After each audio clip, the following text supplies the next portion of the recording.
Oh, ladies and gentlemen, I promised you I got it right this week. Don't you worry. We're talking about earnings to watch. Look, I'm going to be out of town this week, so we're going to miss these lovely earnings, and I do apologize for that. So whatever you'd like me to do to try to catch up with it, we'll see. Whether I make some posts on here, we'll see. We'll see. Give me some ideas what I should do, because I don't know if I'll have time. If I have time to do little clips, I'll do little clips, post those. How about that?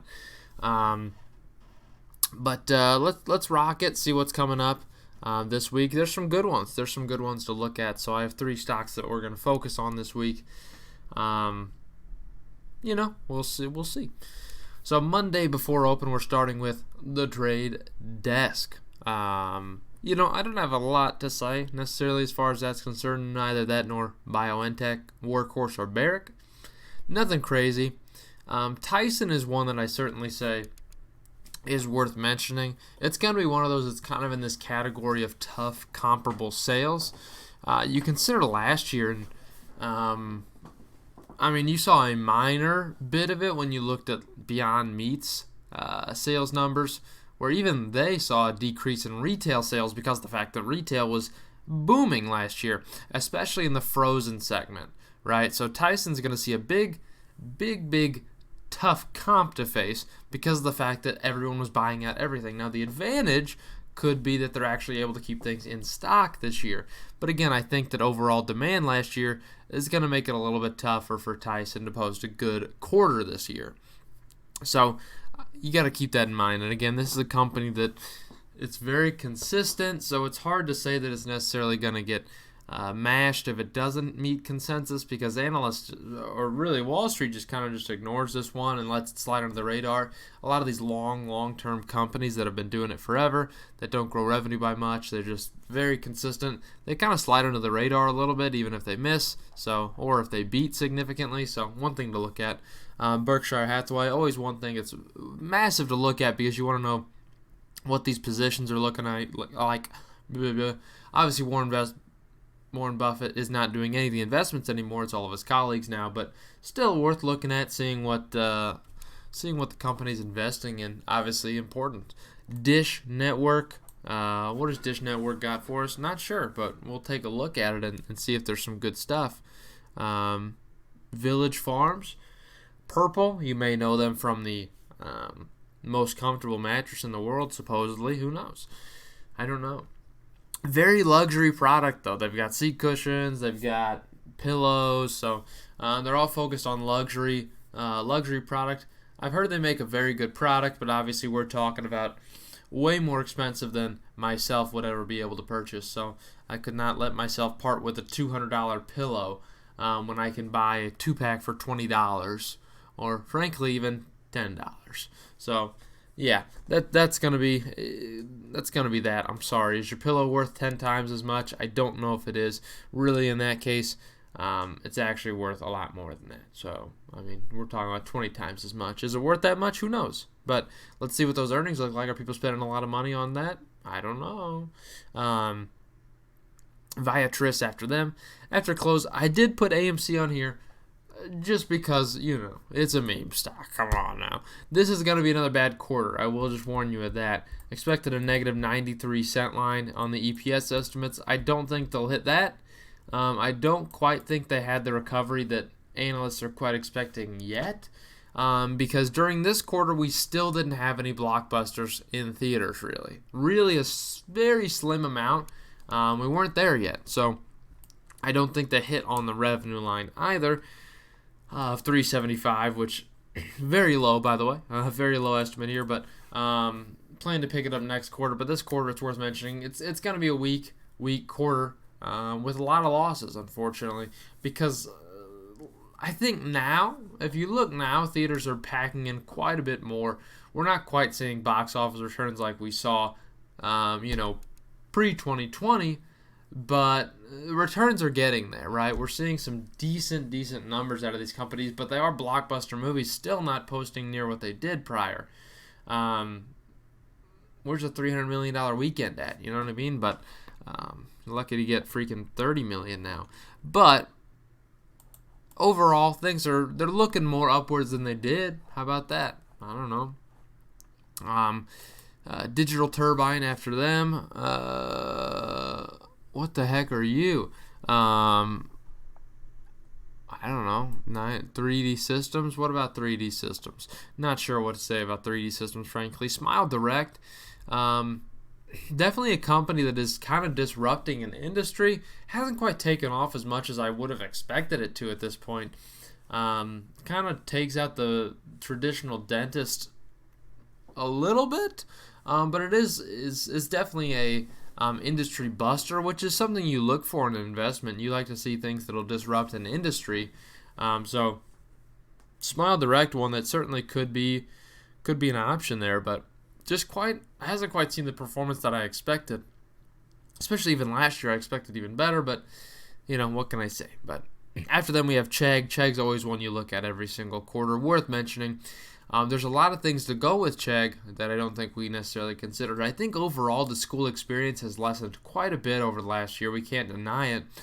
For a while, most school was done online, and there's still options for kids to do online schooling as is, even in K through 12, which is kind of crazy because there's no way they'll be able to focus. But and they're missing out on the social aspect of life. But that's probably the most important part of school because you don't learn much. But look. When you're doing online schooling, a lot of kids probably need additional help, and that's where Chegg comes in. So I think they'll definitely benefit from that. Probably more online college schooling as well, which is good because you can get your books on Chegg, as well as tutoring, everything from that aspect. So I think Chegg still benefits from everything. I do. So I like the company. I do. Callaway Golf. Hard to say, but trends are actually showing that younger people are getting more into golf now. So technically the total addressable market should be increasing by all means. So we'll see what that looks like for them in terms of earnings. For sure. Golf's pretty big right now. Inovio, Holozyme, Nutrien, and Carlots. Tuesday before open we have Excella. None other than Cisco. You know them for the truck deliveries, baby. We love delivering stuff. We love shipments.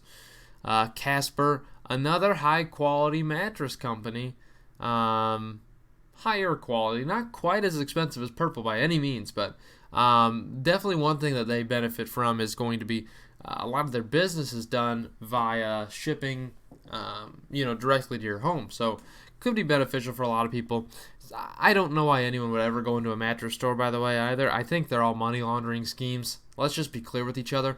There's no way there's 5 different mattress stores in a single town, because there always are. There are. Every single town's got 2 mattress directs, 2 mattress firms, and then someone else. How is it possible, if you're supposed to be lasting this mattress 5 to 10 years, that they have 50 stores in a town?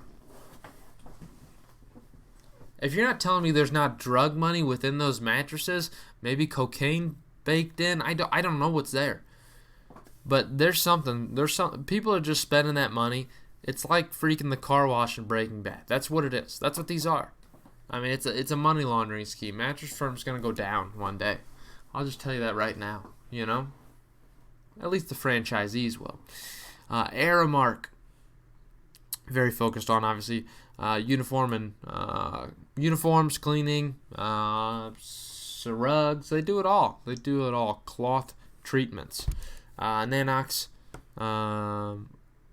Kermit Digital. I like to say Kermit. Cornet Digital. Never heard of it actually. Vishay. 21 and 20. 26. What do you think 26 means? I don't know. I actually don't know this one. 26. Anyways, Hudbay and Marinus Pharmaceuticals. Okay. After close, we have Fubo TV. I feel like a lot of people talk about Fubo TV. Never considered it, but I've heard get some sports on there, which it's kind of hard to get live sports anywhere. I don't personally use the service, but I know several people certainly do. Kind of a meme stock too, though. So, Coinbase first earnings as a public company. Coinbase, we'll see what they're able to post on here. Not sure what to expect, but the total crypto market's been down since the inception, really, or since the IPO of Coinbase. So, will that mean less trading? I don't know. We'll have to see. Upstart, Unity, game engine. I mean, fun stuff. Hire Car, Pubmatic, Darling, WW, McAfee. Are people buying a lot of virus protective software? I know I certainly don't. Come on now. We don't protect the computer from virus. That's why after a year it runs like, absolute dookie. But that's okay. And Merave. But Wednesday after close, we got some good stuff. Well, before open, let's be clear. We got to do before open first. We have Wendy's. Going to be facing some easier comps versus the year prior because fast food as a whole kind of saw some declines due to the fact that it was all drive-through, and drive-thrus would get bogged down, and that would lead people to not use the drive-thrus. So should be some easier comps. Wix.com did some great numbers last year. Going to be tough to beat that. So let's see if it falls in the trap of every other e-commerce company has over the last couple weeks and just getting mashed by tough comps. Hylian, App Harvest, Altimmune, Target Hospitality, Harmonetics, EVgo, and Ripros. Yeah. After close, I'm excited for after close here. We got some great stuff.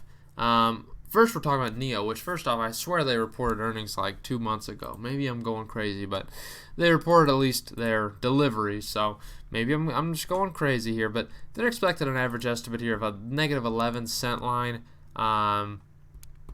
versus a year ago, negative 18. So I don't think they'll necessarily do any better than that. If anything, it might be worse, because I think vehicle margin is still something to work on. And the reason I say that is because I think they beat on a revenue standpoint, though. Year ago sales of $550 million, expected $1.2 billion, which is a 133% growth, which is significant, by the way. But I think they actually are closer to $1.3 billion, frankly. Based off the delivery numbers, probably close to $1.35 billion. Maybe high estimates, but just from what I can calculate from the breakdown of vehicles, plus what should be happening with additional services, I think it'll be closer to $1.35 billion. I'm very excited to see what that looks like, but I think that, again, due to vehicle margin, will impact that EPS line negatively. Clover after them. I've heard a lot about Clover. Not a company I know too much about, certainly. But I've heard great things. Stock's obviously quite hype. Open Door, Coupang. For some reason, they're allowed to use the same colors as eBay. I mean, have you seen the PANG compared to eBay? I mean, it's the same colors. Someone needs to file a copyright claim here or something. I mean, this is ridiculous here. Intellectual property has been stolen. But eBay, I expect some really good numbers out of. Undoubtedly, obviously, because, well, it's eBay, right? We've seen e-commerce do great numbers, but the issue here is going to be in terms of comparable sales. Comp sales have been what the issue is. So not this quarter, but the quarter following, the estimates have been getting investors kind of pushing out of these stocks because they're not quite as high as, high of growth as what the year prior was. My nose is quite itchy. Feels a little better. Blink Charging, they've been making some great partnerships here, introducing a lot of new charging stations, which is obviously key to the future. Blink Charging, it's great stuff. We'll see what it looks like in terms of overall dollar sales lines, but obviously the more charging stations they have, the better it is for them because their system will just earn them more money, so they needed to work on delivering that. Bumble, never used the dating service, but is this one of those that you just kind of like bone people on? I don't know. I think that's what every dating service really is. You just like send like 3 messages, then you just go bone them. I think that's kind of the case. But I don't know. Never used a dating app, but I think that's at least 99% of the case. Could be wrong. Sonos makes great technology for sure. Speakers, great stuff. Lordstown and Root. Thursday before open, we have Palantir. Great company, by the way. Baidu, also a great company. Going to be facing some very tough comps. As we can see, China's Google. Grow Generation. Celsius. Neptune. IQ. IYI. Everyone knows IQ, obviously a streaming company based out of China.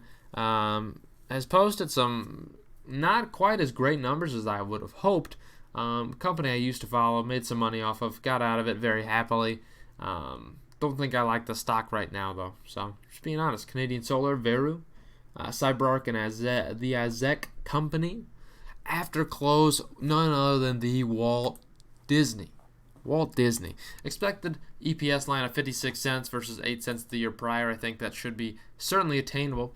And the revenue line here expected 16.8 billion. That compares to, I believe, 11.5 billion or 11.8 billion of the quarter prior. So we're talking about a gain here of around 50% year over year, which is obviously significant.